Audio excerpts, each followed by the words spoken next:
നമസ്കാരം. പ്രധാന വാർത്തകൾ.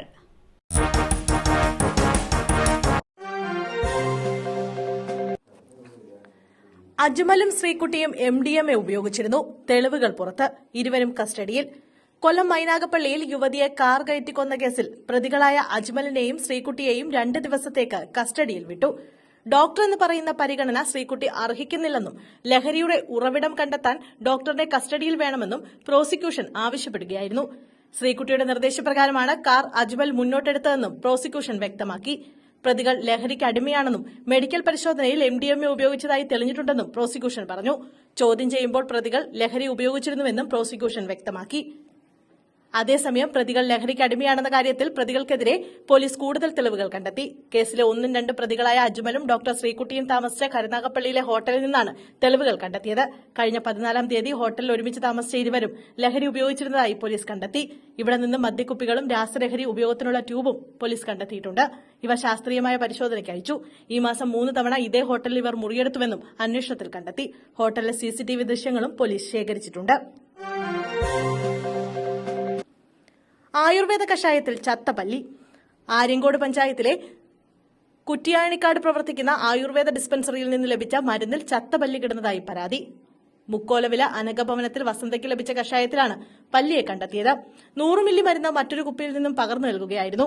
ഒഴിഞ്ഞുകിടന്ന കുപ്പിയിൽ പല്ലി ഇരുന്നതാകാമെന്നാണ് അധികൃതർ പറയുന്നത്.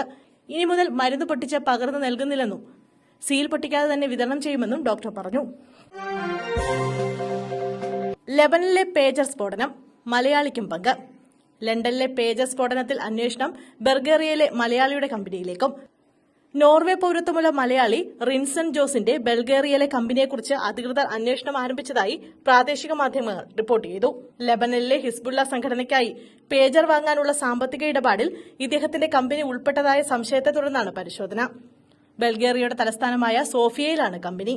അന്വേഷണത്തെ സംബന്ധിച്ച വിവരങ്ങൾ അധികൃതർ പുറത്തുവിട്ടിട്ടില്ല. അതേസമയം തെക്കൻ ലെബനനിൽ പേജർ വോക്കി ടോക്കി സ്ഫോടന പരമ്പരയിൽ 2 ദിവസത്തിനിടെ കൊല്ലപ്പെട്ടവരുടെ എണ്ണം 37 ഉയർന്നു.